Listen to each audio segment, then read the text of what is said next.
तो hello and नमस्ते दोस्तों, वेलकम टू आवर चैनल शिक्षाश्रम। तो हर बार की तरह इस बार भी एक बहुत ही इम्पोर्टेंट सा टॉपिक के ऊपर जो है हम वीडियो लेकर आए हैं। तो बिना किसी टाइम के बाद चलिए वीडियो को स्टार्ट करते हैं।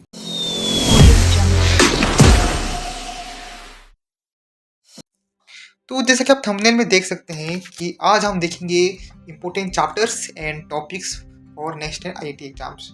तो बहुत सारे बच्चों को डाउट ये होता है कि सिलेबस तो बहुत सारा है, सिलेबस तो पूरा कंप्लीट, बहुत सारा बुक्स है, बहुत सारे चैप्टर, बहुत सारे टॉपिक्स, बहुत सारे फॉर्मूलास है, पर उनमें से ऐसे क्या जो इम्पोर्टेंट टॉपिक्स और चैप्टर्स हैं जो कि हमें एग्जाम में बहुत काम आएंगे और जो है जिसमें मैक्सिमम प्रोबेबिलिटी होती है कि उसमें से क्वेश्चन आने वाले हैं। तो वो सारे चैप्टर्स और टॉपिक्स के नाम हम आज डिस्कस करेंगे इस वीडियो में, ठीक है। तो क्योंकि आप जानते हैं कि जो है जो 80-20 रूल होता है, जो कि है 20% सिलेबस से 80% जो है आपका क्वेश्चंस वगैरह बन जाते हैं। तो वही 20% सिलेबस आज हम इस वीडियो में देखेंगे। तो चलिए आगे बढ़ते हैं। तो सबसे पहले देखते हैं most important chapters for physics.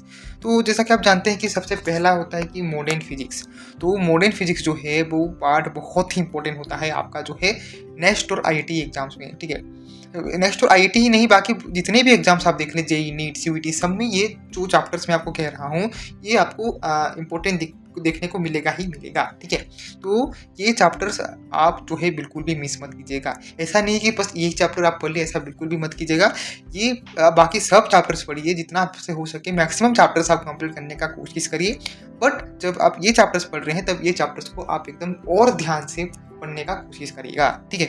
तो सबसे पहला चैप्टर है मॉडर्न फिजिक्स। उसमें से भी देख सकते हैं photo electric effect, Bohr's model, atomic spectra, radio activity, nuclear reaction, dual nature of matter, basic quantum ideas, और ये सब जो है इंपॉर्टेंट है टॉपिक्स जो कि मॉडर्न फिजिक्स में आते हैं, ठीक है। और मेनली क्वेश्चन था डायरेक्टली फॉर्मूला बेस्ड। तो फॉर्मूला बेस्ड आपको क्वेश्चंस मिलेंगे और आपको इजीली आप उसको अप्लाई करके आप जो है क्वेश्चन इजीली सॉल्व कर सकते हैं।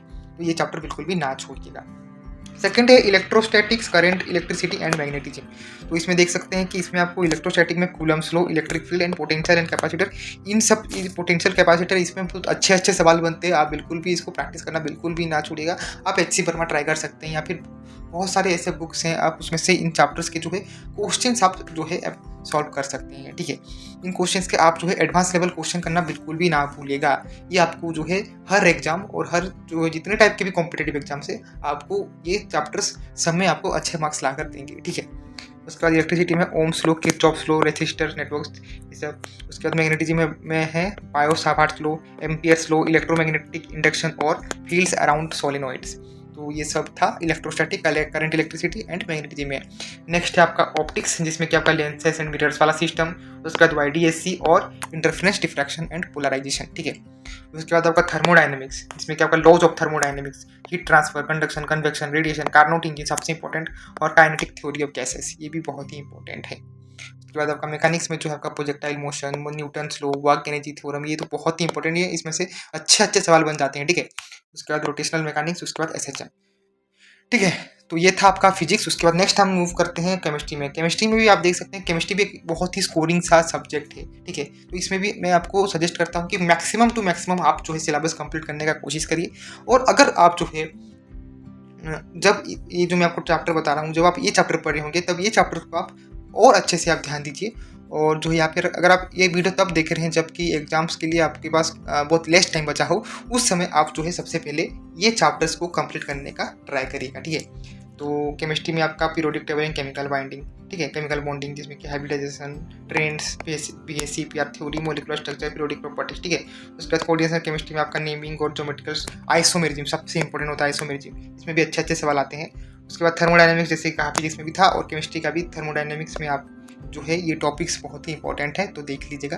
उसके बाद ऑर्गेनिक केमिस्ट्री भी सबसे इंपॉर्टेंट। ऑर्गेनिक केमिस्ट्री का तो मैं कहता हूँ कि जो क्लास 12 का जो है आपका जो है सेकंड बुक जो है, ठीक है, सेकंड बुक जो है उसमें सेकंड या फर्स्ट सेकंड बुक ही लगभग, तो वो जो है उसका उसमें जो है ऑर्गेनिक केमिस्ट्री के जितने भी चैप्टर्स है वो आप एकदम अच्छे से पढ़ लीजिए और अच्छे से कॉन्सेप्ट समझ लीजिए। क्योंकि ना सिर्फ वो आपको जो है 11th-12th और कॉम्पिटेटिव एग्जाम, बल्कि आपको एमएससी बीएससी लेवल तक भी आपको वो बेसिक चीज़ें बहुत ही हेल्प करने वाली है।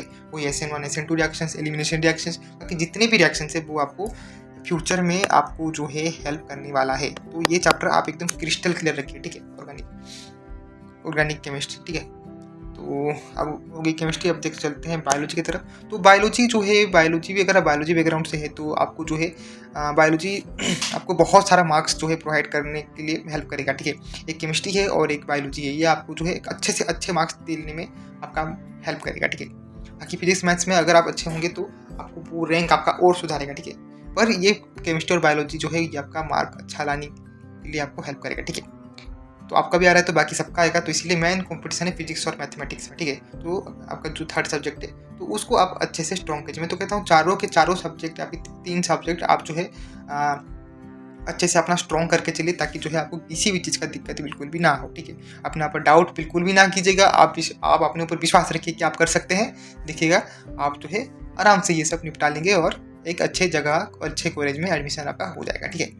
तो उसके बाद ये बायोलॉजी में आपका इकोलॉजी, उसके बाद सेल बायोलॉजी, उसके बाद जेनेटिक्स। ये भी जेनेटिक्स बहुत इंपॉर्टेंट है, इसमें से क्वेश्चन आता ही आता है फॉर श्योर, ठीक है। उसके बाद ह्यूमन फिजियोलॉजी और प्लांट फिजियोलॉजी, ठीक है। तो ये था बायोलॉजी का। ये जो है पीडीएफ में आपको डिस्क्रिप्शन पे दे दूंगा, तो आप आराम से जो है इसका एक्सेस कर सकते हैं, ठीक है। उसके बाद जो है मैथ्स में भी देख सकते हैं मैट्रिक्स एंड डिटरमिनेंट्स, वो एक ये इजी एंड स्कोरिंग है, देख सकते हैं। ये चैप्टर इजी भी है और ये चैप्टर स्कोरिंग भी है, तो ये चैप्टर बिल्कुल भी मत छोड़ेगा, ठीक है। उसके बाद आपका वेक्टर्स, उसके बाद प्रोबेबिलिटी एंड स्टैटिस्टिक्स। वेक्टर्स तो आपको फिजिक्स में भी काम आएगा, तो ये बिल्कुल भी पढ़ना ना भूलिएगा। उसके बाद कोऑर्डिनेट ज्योमेट्री, उसके बाद कैलकुलस ये भी आपको फिजिक्स में काम आएगा। फिजिक्स तो बिल्कुल भी ये चैप्टर को भी बिल्कुल भी ना छोड़िएगा। ट्रिग्नोमेट्री भी वही सेम, वो भी आपको फिजिक्स में काम आएगा, तो बहुत जगह काम आता है, तो इसलिए ये चैप्टर्स को आप पढ़ना बिल्कुल भी ना भूलिएगा, ठीक है। तो ये था आज के इस वीडियो में कि इंपॉर्टेंट चैप्टर्स और important topics for physics, chemistry, maths and biology. तो ऐसे मोर अपडेट्स और मोर जो है ऐसे इन्फॉर्मेटिव वीडियोस के लिए आप हमारे चैनल को सब्सक्राइब कर सकते हैं। और कुछ भी डाउट हो तो आप हमारे इंस्टाग्राम हैंडल, टेलीग्राम हैंडल और यूट्यूब डिस्क्रिप्शन पे आप हमें बोल सकते हैं। और आज ही जो है हमारे टेलीग्राम हैंडल पे आप जो है विजिट करिए, जिसका लिंक आपको डिस्क्रिप्शन पे मिल जाएगा, और उसमें आप ग्रुप में ज्वाइन कर लीजिए।